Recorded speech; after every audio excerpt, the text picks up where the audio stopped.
Good afternoon. Thank you for attending the policy committee meeting this afternoon. I'm Christine Blake and your chair.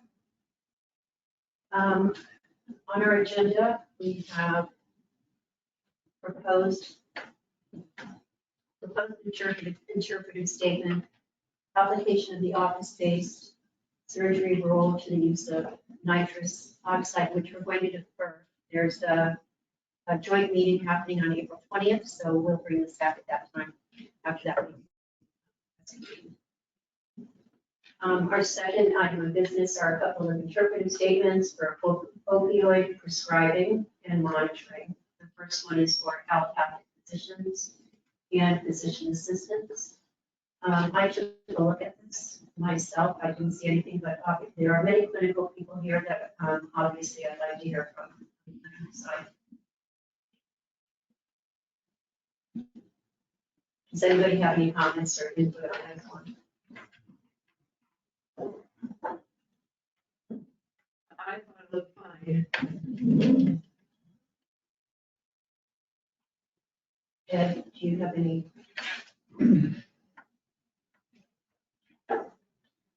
Well, I have a tremendous amount of emotional response to this because I've been around long enough now for 4 decades plus dealing with primarily inpatient hospital patients and their pain.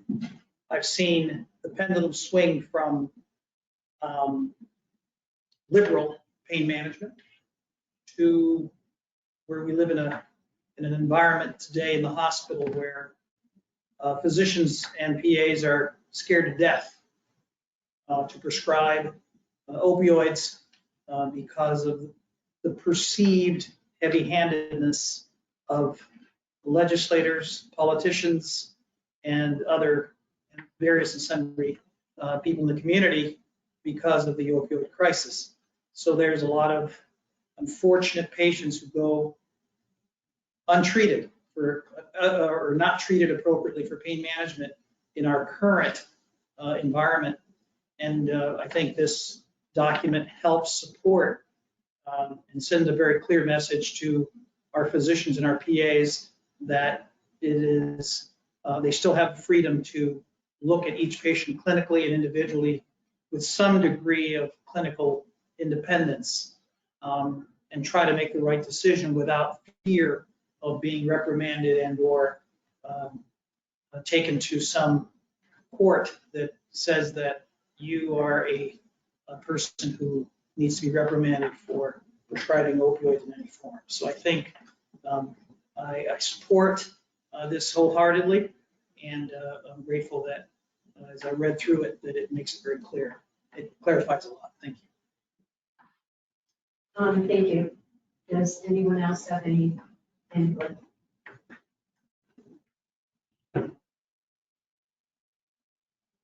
So if there's no further input or questions, do we have anybody from the outside? Amelia? We do have a hand raised.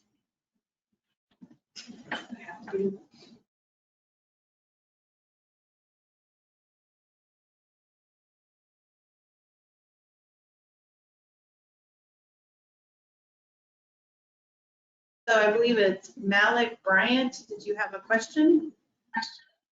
Yes, I'm just having hearing everyone talk. Yeah, I'm just having some audio issues. I was just wondering if maybe that's something that can be fixed. We will work on that. Just make sure you use the microphone. Is it that you can't hear, or what is the audio issue? Yeah, I can't really hear the presenter talking. It's very mumbled on my end. So yes, Better? sorry. Is this better for you? Can you hear better now? It is, thank you. Okay, thank you for thank you for letting us know. Do you have any input on the interpretive statement that we discussed? No input, thank you. Okay, thank you. Here are the other commissioners' comments on this statement. No comments, thank you. Okay, thank you. So hearing no other comments or concerns about this interpretive statement, can we move this to the board meeting tomorrow? Do you want an approval on this, Mike? Yeah, I just wanted to just give a little context and remind you what happened when the rules were adopted. First rules were adopted in 2012. You adopted an interpretive statement to explain your philosophy. It's generally it's changed. Then you changed the rules a couple times, and this interpretive statement is changed and updated. Last time you voted to send it for secretary review last meeting, and it's come back. That's why there are additional changes. Some of them from the people in the secretary's office, making some really good changes. Other changes by myself and Paul Meyer. Those are most of the changes we've made. I want to point out, Pam found a couple of mistakes today. I want to point them out. They're minor, but they're important. If you scroll down, Amelia, to page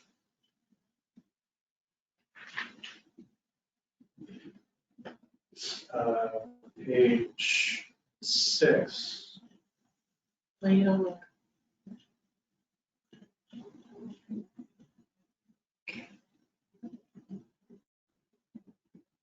Yeah, so the first paragraph there, practitioner treating patient with stable, non-escalating dose with positive impact on function would, and the word be should not be there because it's followed by not be required to seek additional consultation with a pain specialist. So there are picky little things, not picky, but important things that need to be changed. I won't go over all of them because I'll change them before tomorrow's meeting. Email them, I'll email it out to you. So what you'd be asking for tomorrow is to send this back to the secretary for review. And they look at it, they will come back, we'll do this again. Okay, thanks, Mike. And thanks for finding all those little changes. I thought I did that, but Give credit to Pam. thank you, Pam. Thanks, Pam. Sure. Just to introduce myself, I'm Chris Jarrett, an assistant attorney general. I'm just covering Brandon today for this meeting and tomorrow. I just wanted to ask, I did also catch just a few small typos. Is that something I can just send to you? Yes, please, Chris, thanks. That's all I did.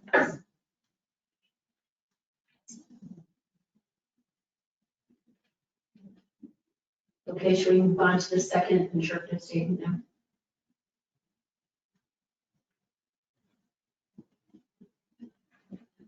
And this is the same backstory. This went for secretary review, came back with suggested changes. Good, incorporated them along with my own little editing and then Pam's keen editing to produce this document. And so it's the same.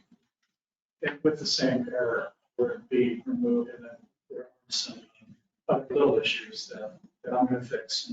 If any of you, Chris Gerard, if you see anything, you can email me.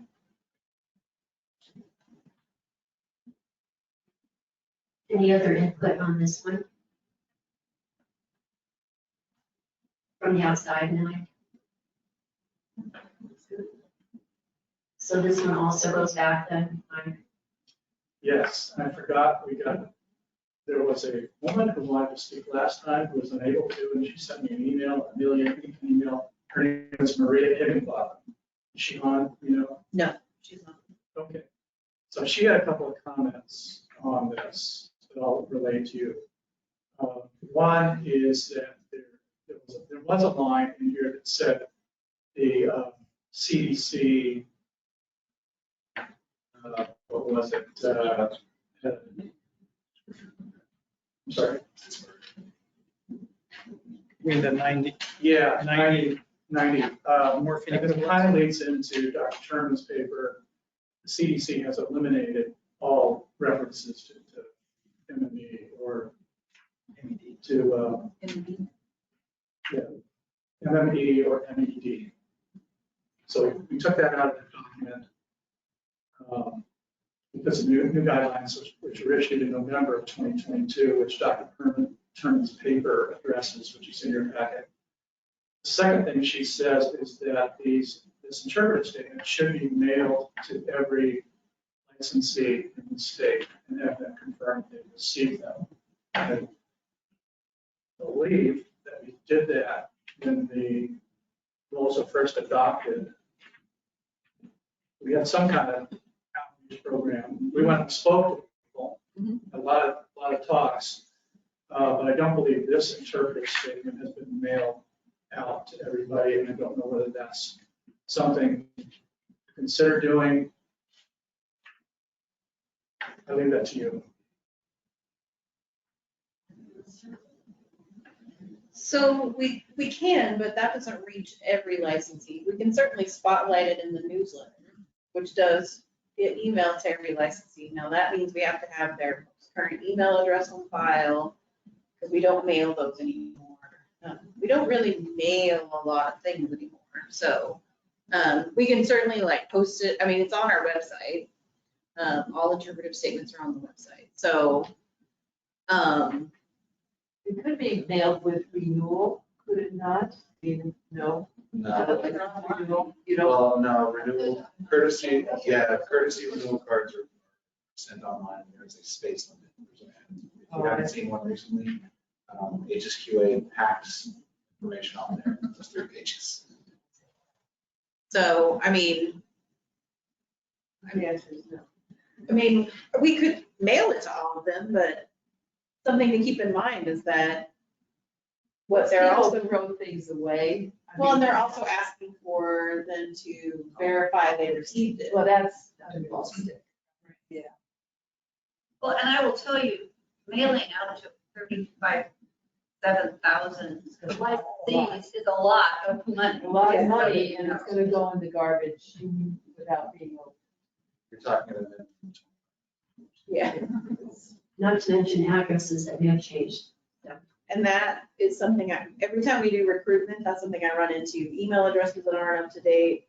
I get hundreds, when I was mailing recruitment, I would get hundreds of letters returned to me. So even though they're supposed to keep their correct address on file, they don't always do that. So, Yeah, I think the newsletter and the website is good. and we can partner with this. It's good.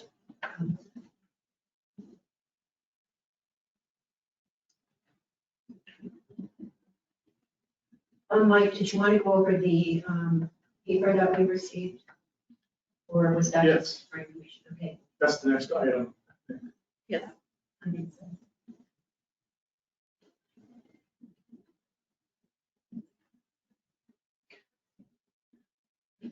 Dr. Greg Turn was a pro tem member of the commission, and he was asked by, it says the commission and the WMC medical directors to take a look at the new CDC guidelines on treatment with opioids, which were issued in November 2022. Compare them to the commission rules. He writes this 19-page paper going into detail. He concludes that there's no meaningful differences between the commission's rules. Well, his task was to compare the commission's rules, last changed in 2019, with the new CDC guidelines and determine whether the commission should revise its rules to be consistent with the CDC guidelines. And he concludes that they're close enough, that there's no significant differences between the CDC guidelines and the commission's rules. And he does a very detailed analysis of his 19-page paper, which is in your packet.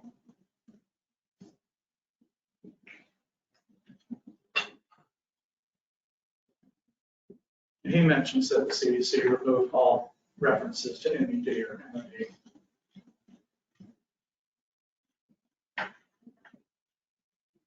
So the point of us asking him to do this was to determine whether or not we needed to go and amend our current rules, is that correct? Right. And because he said there's really no difference. Sort of. So when I was working with them, my ask was look at our rules, look at the CDC guidelines, and find any differences that you can come up with. And if you have a recommendation that we need to do something with our rules, please give us that. Then we were supposed to consider this at policy committee meeting. You all determined that you wanted to make any changes to the rules. You can make a recommendation to get that process started. So the only thing that I would say is based off of what Dr. Turner and I talked about and what the guidelines are, there is a little bit of, we don't address it too much with respect to biological specimen testing, but there's definitely a different tone and shift from the CDC on how they recommend practitioners deal with apparent test specimens, whether they're not having anything in their specimen testing or if they have things that they should. Historically, it's been, that means they're not in compliance with the contract discharge. The CDC recommendation is quite the opposite. Recognizing that can cause harm and addiction, potentially suicide, to be discharged, and instead work with them, work with the patient to become compliant. So that is a significant change, although I don't believe in our rules we really talk about the specimen testing stuff as much as the CDC guidelines. But also the MMPD difference in defining that. Plus, you know, the rules, the rules here, but the CDC is a guideline, it's voluntary guidelines, are not standards, right? So I guess I felt that with those two items, I was wondering if we do need to modify things a little bit, but. Yeah, I think, yes, I agree that the CDC guidelines are guidelines. Unfortunately, it seems our experience is most institutions in the state instituted the CDC guidelines as their institution policies. So there was a higher threshold established in our rules. I think if we're talking about eliminating reference to community in our rules, I think our providers would have a lot to talk about that. Given the fact that we wouldn't really have a standard to hold anybody to as far as a consultation threshold, what would you consider? I mean, the 120 ABD, just going in the way back machine with respect to how we got there, is most of the research that we looked at in 2012 indicated that the more comorbidities, the more poor outcomes started to occur after you cross the 100 ABD threshold. And so that's what we got. I think that the CDC is probably right, but we chose to retain it so we get this was a consistent standard we have.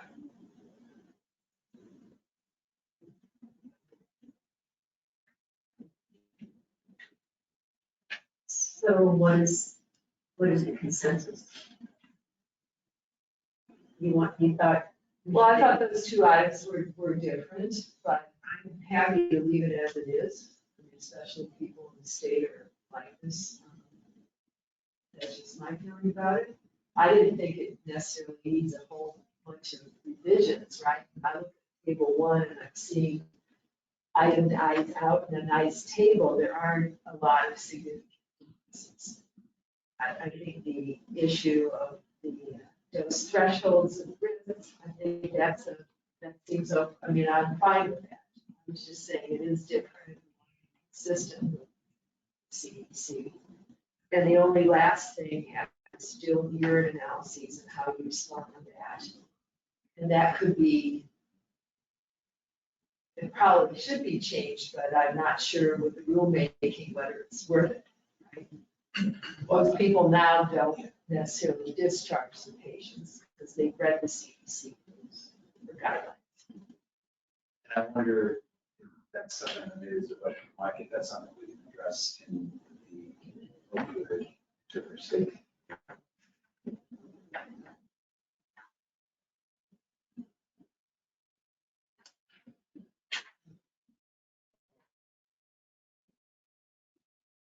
What is it exactly you want to change?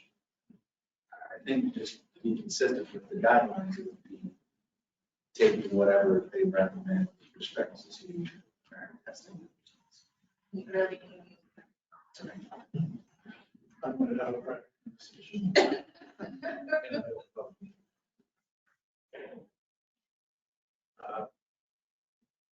guess I'd have to ponder that and maybe consult with Heather on whether it would be a stretch to have an interpretive statement. That sounds to me like it could be a significant change in the rule. And the advice I usually get from our policy analyst folks is if we're gonna put something in an interpretive statement, we might as well put it in rule, Yeah, that's, just to make it more clear. That way we're not relying on an interpretive statement. It's in the rule. yeah, this one, this long interpretive statement is more of a statement about how the commission views the rule. So this would be very difficult. Aside from that point, this would be very difficult to put in the rule. So I don't think all interpretive statements are appropriate for the rule. As you know, many of ours have to put it. We have a guidance document, don't we, for open prescribing? Or do we just have the interpretive? I think we got rid of it. It seems like. I think this is the guidance document. I mean, this interpretive statement is the statement. I just wanted to quickly piggyback on what Mike is saying, that, you know, the Washington State is actually one of the rare states that actually recognizes interpretive statements and policy statements as a way of making policy that's statutorily defined. I think to Mike's point, your interpretive statement or opioid prescribing and the intent provision is kind of exactly what an interpretive statement is about. It's trying to explain how you as a disciplining authority or as a commission intend to apply the law. And the key piece there is the law that's already in existence. Right? What an interpretive statement cannot be used for is to create a rule outside of the rulemaking process. And really what I'm talking about there, you're talking about is it setting a standard that someone can be subject to, potentially subject to discipline, or where you cannot really identify in rule what's being violated, for example. It could be in statute as well.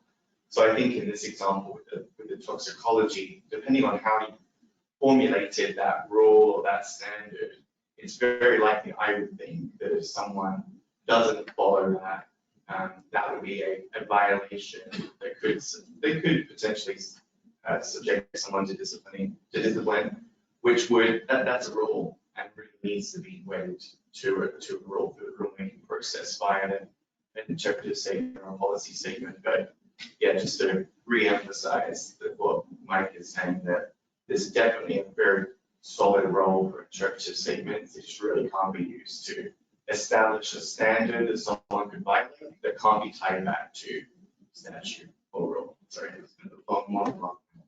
I like interpretive statements. Right. You said it much better. I mean, I think what Greg says, I can't remember the page, it's under his long card recommendation number 10.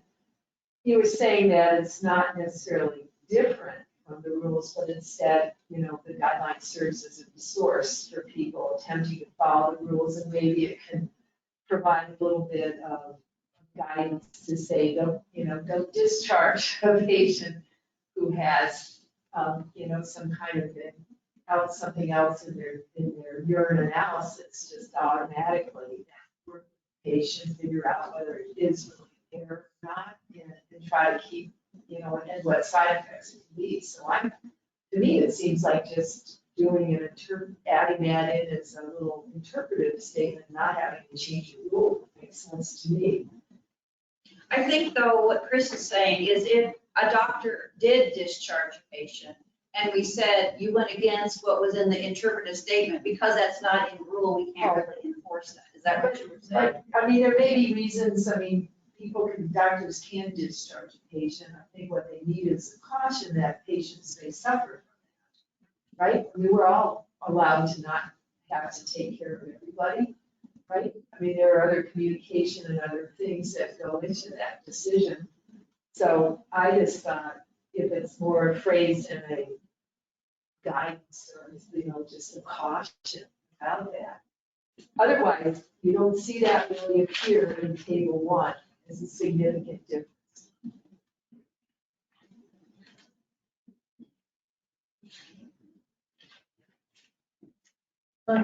Doesn't our intent section mention referring to the CDC guideline?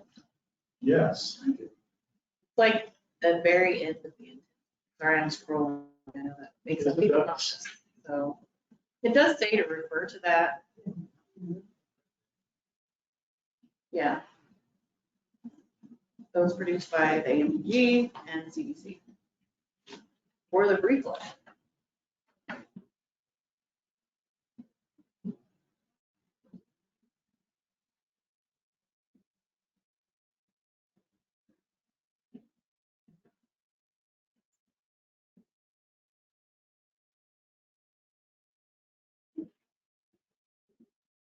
So I think there's two quick comments I would just make about this provision.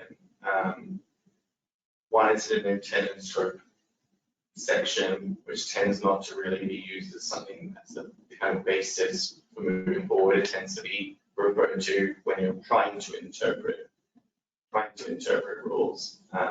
There's plenty of paragraphs there that don't really establish standards per se, it doesn't violate, but they do explain your policy rationale. You can think about the issues. The kind of second piece there, of course, is the use of not a great word being may refer. You don't have to, because it's not setting a standard. So it's, a physician may refer to other resources, which I think makes complete sense for an intent and scope section of the rule and provision.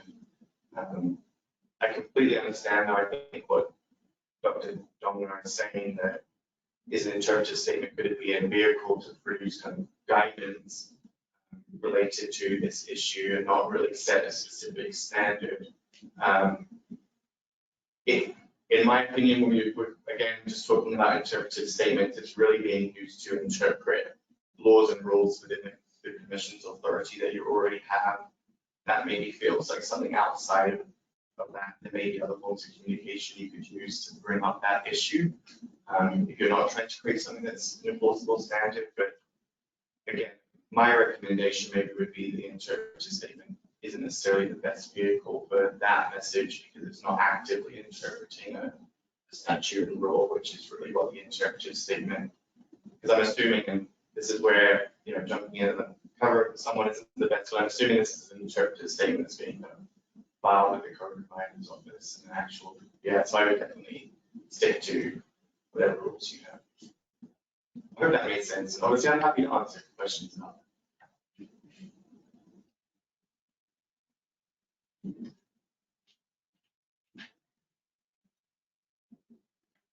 Well, my suggestion is just to leave the rules as they are.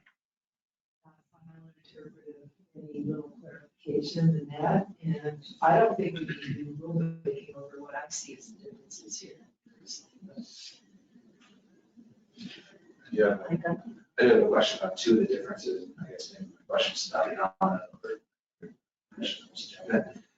so first off, the exemptions with respect to sickle cell disease. Well, I would like that exemption. I mean, first, I think, we are seeing more patients with sickle cell disease in this area, and so that would be, to me, one thing. If there was something to move ahead with a change, that would be, I think, important. And then what I would say is probably a common complaint that we get from patients is recommendation number 5 is we apparently don't have a statement that not all patients are chronic illness need to be tailored.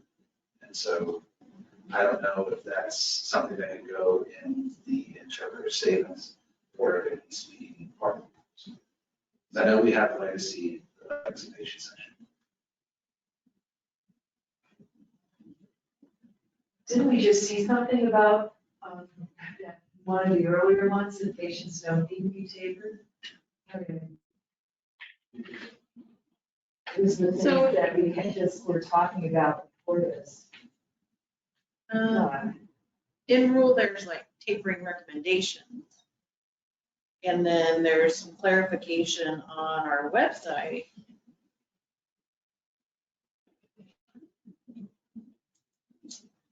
And then, the Department of Health and Commission and state boards released a statement. I can't remember when that statement was released that talked about that, which is also on our website. Yeah, that's what I thought it was in the earlier. Great. Chris, can I ask you a question? So you talk about being careful with interpretive statements, not to make an interpretation that's not really supported by the rule that could then be used to discipline any licensee.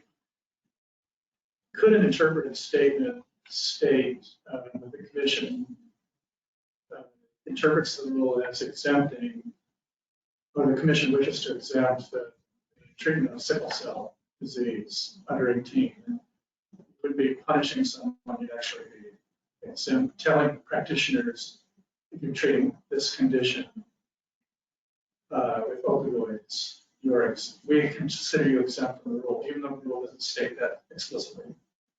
And the rule, to my understanding, again, with the understanding that I'm kind of covering in, so trying to get myself up to speed, my understanding of the rule is there are specified exemptions in the rule that represents a kind of exhaustive list, correct? So in my opinion, just the way the rules of statutory kind of rule construction work, it's that when you have an exhaustive list, and this one, when I looked at it earlier, looked like an exhaustive list to me, the courts will typically construe that list as one, as it should, exhaustive, and two, that really the agency, or if it was a statute, the legislature went into this knowing that this was the list. And then to make changes to the list would require either a change in statute, we're dealing with RCW, or a change in the WAC if you were dealing with a rule. So of course, to actually change, I think that would be interpreted as an exhaustive list. You could not create your exemptions for without rulemaking. The only potential exception to that, but I want to be clear, it's not a great option, is issuing something similar to, rather than an interpretive statement, a policy statement about how the commission intends to exercise its enforcement discretion. If you make a decision maybe that you wanted to have a rule to add to this list of exemptions, you could maybe make some kind of statement kind of explaining how you intend to exercise enforcement discretion. I believe that you actually will be having a conversation tomorrow in the business meeting about making a statement that kind of explains how you're going to use enforcement discretion. That's a potential option. However, it has risks that I think are kind of worth at least mentioning. Number one, it doesn't change the law or the rule. It really just explains how you intend to enforce.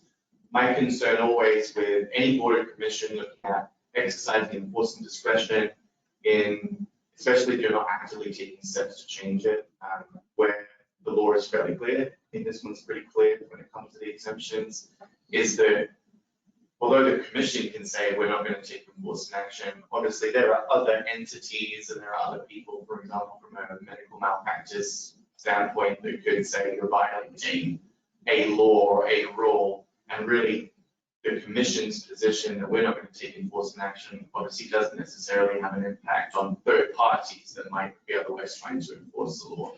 So it's an option, but it's one I would kind of not recommend unless you've got kind of a very good reason as to why. When I have seen it used, it was used a lot during the early stages of the pandemic, when it was really just trying to facilitate access. Becomes a lot more justifiable in that respect. But in this one, I think it would be challenging absent a real change. Again, sorry for kind of long response, but good answer to the question. So actually, we have done this specifically to this section.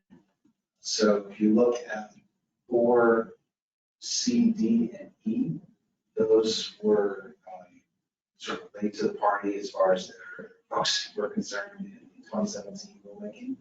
And so we did interpreting our policy to stating that our intent was that they were included in the exclusions that we generated a rulemaking process to add the exclusions, all that document bridge the gap.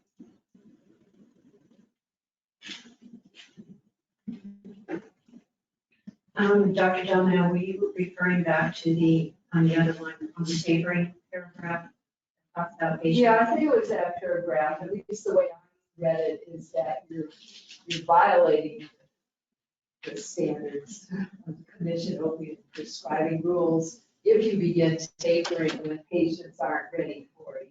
You don't want to do it or function is not improved. So that's how I read it. So I thought it was already there, even though it's saying don't taper all patients. To me, it was phrased in a way that said it's not good, can be a violation of rules if you begin tapering patients should be done. So I thought, that's why I thought it was covered, but it is a little ambiguous perhaps.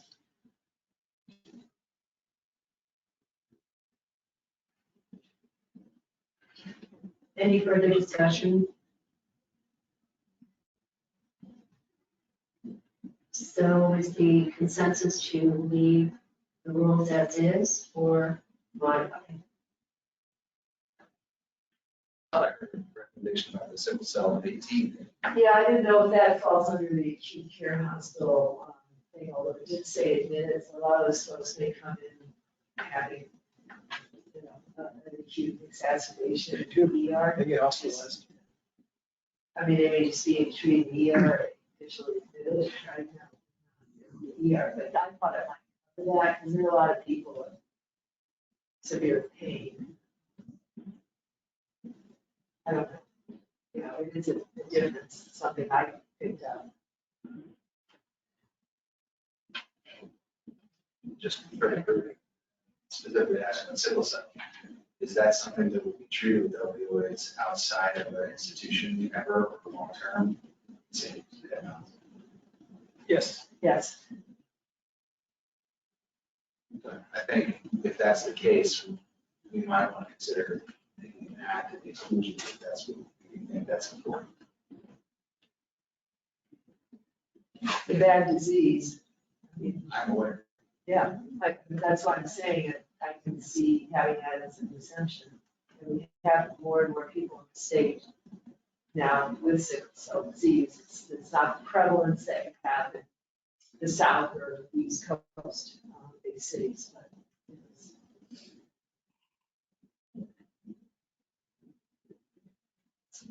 With that recommendation, are there any other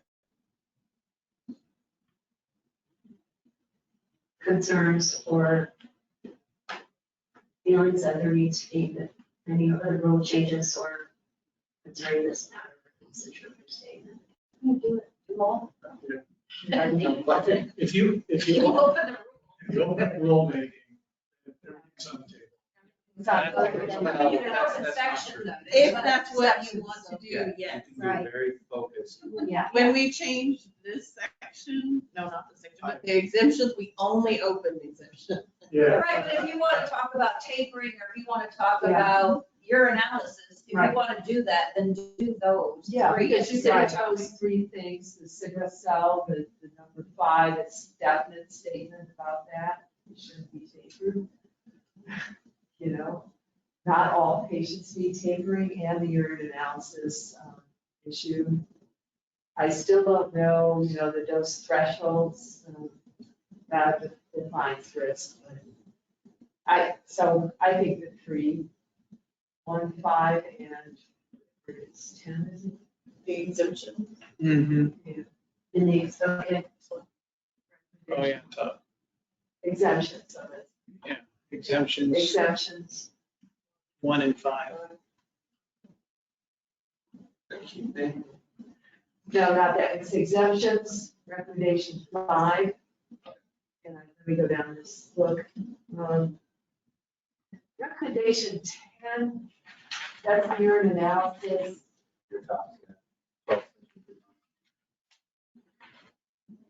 The differences there don't look huge, but that deals with the issue about discharging patients, so that's sort of covered.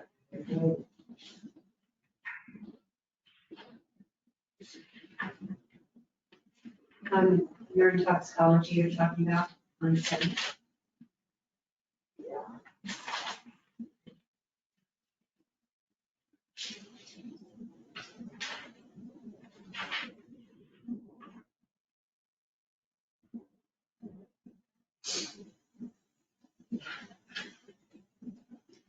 up on the,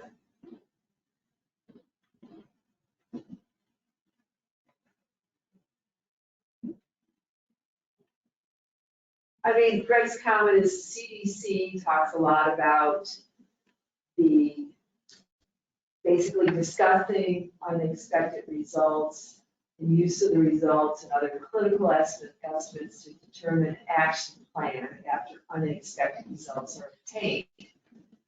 So, and then to interpret results, identify resources to help in that. So Greg's comment is the CDC guideline can therefore be seen not as much differing from the rules, but instead as an important resource for Washington state clinicians attempting to follow the rules in their opioid prescribing practice. So that's where it comes under 10. You know, want to add in a sentence or two to clarify and more explicitly state that would be where it would be. And I think that would be fine too. It's going to be opened up. It's a statement that's useful because I've seen people in the old days, they discharged patients.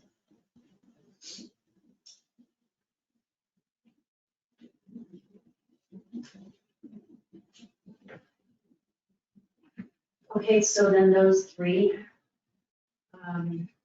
modifications. Anything else? Okay, thank you. We have those. I think there was one other item on our agenda after this.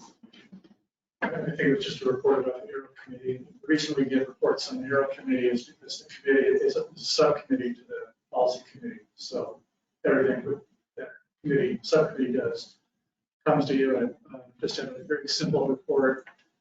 We met, and some of you were on the Aero Committee. We met last time, first week of March, with the investigators to talk about questions that investigators put into letters of cooperation to respondents and language. And the investigators were all here, and Frida explained that essentially it's done on a case-by-case basis. Questions are formulated by each investigator, depending on what the allegations are. We also talked about communication between RCMs and investigators and the importance of that. The importance of RCMs being active in the investigation, or at least responding to the investigators' proposed investigative plan. And then we kind of merged into, if I remember right, training, making, having more consistency. The group is all about consistency in processes. We talked about consistency in training new commission members. Remember that. I had to leave before the meeting was over, but we just started the discussion. And so I recommend that let's set aside the meeting, the next meeting, to talk about that. So that's the report of the last meeting. We'll meet tomorrow at noon or sooner, whenever personal appearances end right here to talk about. And we talked a little bit about having a formal mentorship program, which we used to have. It's kind of slid away. So each new commission member would have an experienced commission member to talk to. So we'll talk about that tomorrow. And you had something in addition to that. Right, tomorrow, we're going to talk about the mentorship program that we've developed. We have what I think, compared to other medical boards, a very robust onboarding for commissioners. We have, several online, we have modules for you to take. We have a one-day appearance in person, now virtual, one-on-one with our different units so that you can understand and get kind of a face-to-face knowledge of the payroll person and the time person and so forth. And so the next step was the mentorship, because, that one-time shot and module on hearings does not teach you everything you need to know. And so what can we do sort of for the first year of a commissioner's time on the commission to help them understand the different nuances within each sort of business unit. So that's what we've developed, is a mentorship program to guide a commissioner through their first year on the commission with the help of a seasoned commissioner. So there's a mentor and a mentee. So we're going to talk about that tomorrow. And also, one thing that Dr. Gallinger brought up at the last HERO meeting was, in all the correspondence that we do with respondents, to have a sentence in there, like if you have, your HR puts the EAP sentence, if you're having issues or feeling down and depressed, here's who you can call. Have that in our correspondence with respondents. And so we went to Dr. Bundy and he put together a sentence or two about WPHP that, that we can put in all of our correspondence regarding if you're having mental health issues or substance abuse that needs someone to talk to, here's a person or a group you can call. So we will talk about that. We'll flash it up on we'll need a thing tomorrow for the hero. We'll flash it up and y'all can look at that wording, and that was put together by Dr. Bundy. So it seems like every hero meeting, y'all give me a bunch of to-dos. It really is a work group. It really is a work group. It's We have a network. So those are the two things that I can bring back from the last meeting. And then what you guys come up with new tomorrow, I guess then that will be the next meeting in May. Thank you. I look forward to that meeting tomorrow. Sounds like a lot of good things are coming up. Is there anything else, or do we have anybody from the outside? Okay, then if there's nothing else, Mike, anything else? No. Then this meeting is adjourned. Thank you so much. Unless you all want to take your mics and sing karaoke. You go